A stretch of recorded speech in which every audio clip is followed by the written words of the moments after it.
नमस्कार, तुम्हा सर्वांचं आपल्या स्टडी पॉइंट या यूट्यूब चॅनलमध्ये स्वागत आहे।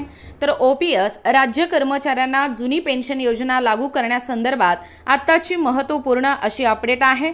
याबद्दल संपूर्ण सविस्तर अशी माहिती या व्हिडिओच्या माध्यमातून आपण पाहण्या अगोदर तुम्ही जर आपल्या स्टडी पॉइंट या यूट्यूब चॅनलवरती जर नवीन असाल तर आपल्या चॅनलला लगेचच लाईक आणि सबस्क्राइब करायला विसरू नका।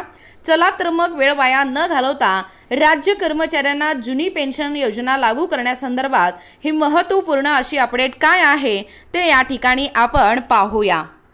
बघा, या ठिकाणी तुम्ही टायटल पाहू शकता। टायटल काय आहे बघा, ओपीएस राज्य कर्मचाऱ्यांना जुनी पेन्शन योजना लागू करण्यासंदर्भात आजची व आताची महत्त्वपूर्ण अपडेट। बघा, या ठिकाणी संपूर्ण सविस्तर अशी माहिती। राज्यातील एनपीएस धारक कर्मचाऱ्यांना जुनी पेन्शन योजना लागू करणे संदर्भात राष्ट्रवादी काँग्रेस शरद पवार गट मार्फत महत्त्वपूर्ण परिपत्रक निर्गमित करण्यात आलेला आहे। याबाबतचा सविस्तर पत्रक पुढील प्रमाणे आपण पाहूयात। सदरचा पत्र हा माननीय राज्याध्यक्ष, माननीय सचिव, महाराष्ट्र राज्य जुनी पेन्शन संघटना यांना सादर करण्यात आलेले आहेत। बघा, एकूणच हा जो पत्र आहे तो पत्र या ठिकाणी कोणाला सादर करण्यात आलेला आहे तर माननीय राज्याध्यक्ष आणि माननीय सचिव, महाराष्ट्र राज्य जुनी पेन्शन संघटना यांना या ठिकाणी हे पत्र सादर करण्यात आलेलं आहे।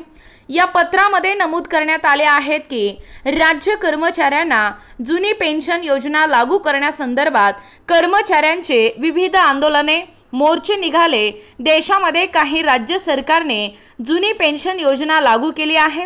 त्याप्रमाणे राज्यातील एनपीएस धारक कर्मचाऱ्यांना जुनी पेन्शन योजना लागू करण्यात यावी। बघा, त्याचप्रमाणे राज्यातील कर्मचाऱ्यांना योग्य न्याय मिळावा याकरिता राष्ट्रवादी काँग्रेसची शरद पवार गट यांची आग्रही भूमिका आहे। आगामी काळात राष्ट्रवादी काँग्रेस शरद पवार गट कर्मचाऱ्यांच्या हिताचे योग्य निर्णय घेतील, तसेच जुनी पेन्शन योजना डीए बाबत काँग्रेसची सत्ता स्थापन झाल्यास सकारात्मक निर्णय घेतील। पहा पुढे, याबाबत राष्ट्रवादी काँग्रेस शरद पवार गट मार्फत निर्गमित करण्यात आलेला सविस्तर प्रसिद्धी पत्रक या ठिकाणी आपण पाहूया। बघा, या ठिकाणी तुम्ही पाहू शकता कशा पद्धतीने या ठिकाणी सविस्तर असे परिपत्रक आहे। या ठिकाणी तुम्ही पाहू शकता, बघा तुमच्या समोर या ठिकाणी सादर करण्यात आलेला आहे। राष्ट्रवादी काँग्रेस पक्ष शरदचंद्र पवार महाराष्ट्र प्रदेश, रवींद्र पवार सरचिटणीस, दिनांक 9/5/2024, प्रति माननीय राज्याध्यक्ष, माननीय सचिव, महाराष्ट्र राज्य जुनी पेन्शन संघटना। सप्रेम नमस्कार। सर्व कर्मचाऱ्यांना जुनी पेन्शन योजना पूर्वीप्रमाणे सुरू होण्यासाठी वेळोवेळी विविध आंदोलन व मोर्चे निघाले आहेत। देशातील अन्य काही राज्यांनी जुनी पेन्शन ज्याप्रमाणे लागू केली तसाच न्याय महाराष्ट्रात मिळण्याबाबत आपल्या संघटनेचा विशेष आग्रह आहे।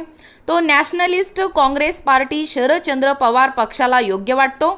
आगामी काळात सरकारतर्फे कर्मचाऱ्यांच्या भवितव्याच्या दृष्टिकोनातून वेळोवेळी घेण्यात येणाऱ्या विविध योग्य निर्णयासाठी नॅशनलिस्ट काँग्रेस पार्टी शरदचंद्र पवार पक्ष सकारात्मक भूमिका घेऊन सहकार्य करील, याबाबत शंका नसावी। धन्यवाद, आपला रवींद्र पवार। बघा, अशा पद्धतीने या ठिकाणी हे अपडेट म्हणजे हे पत्र आपण या ठिकाणी पाहिलेलं आहोत। आताच या ठिकाणी सांगितल्याप्रमाणे पहा पुढे, निवडणुकीच्या तोंडावर असताना कर्मचाऱ्यांच्या बाबतीत जुनी पेन्शन योजनेचा मुद्दा महत्त्वपूर्ण ठरत आहे। यामध्ये राष्ट्रीय काँग्रेस, राष्ट्रवादी काँग्रेस, शरद पवार गट यांच्या मार्फत प्रसिद्धी पत्रक राज्य शासनाच्या या ठिकाणी पेन्शन समिती सादर करून कर्मचाऱ्यांचे हितसंबंध जोपासण्याचा प्रयत्न करीत आहेत। बघा, एकूणच अशा पद्धतीने या ठिकाणी तुम्ही आत्ताच पाहिल्याप्रमाणे राज्य कर्मचाऱ्यांना जुनी पेन्शन योजना लागू करण्यासंदर्भात महत्त्वाची अशी अपडेट एकूणच संदर्भात राष्ट्रवादी काँग्रेस शरद पवार गट मार्फत महत्त्वपूर्ण परिपत्रक निर्गमित करण्यात आलेला आहे। ते परिपत्रकामध्ये सविस्तरपणे काय या ठिकाणी माहिती दिलेला आहे ते या ठिकाणी पाहण्याचा व कव्हर करण्याचा प्रयत्न केलेला आहोत। अशाच प्रकारचे नवनवीन अपडेट पाहिजे असतील किंवा तुम्ही जर कोणत्याही स्पर्धा परीक्षेची तयारी करीत असाल किंवा तुम्हाला जर आमच्या अध्यापनाचे व्हिडिओ आवडत असतील किंवा तुम्ही जर आपल्या स्टडी पॉइंट या यूट्यूब चॅनलवरती जर नवीन असाल तर आपल्या चॅनलला लगेचच लाईक आणि सबस्क्राइब करायला विसरू नका। भेटूया अशाच पुढच्या नवीन व्हिडिओमध्ये। तोपर्यंत धन्यवाद।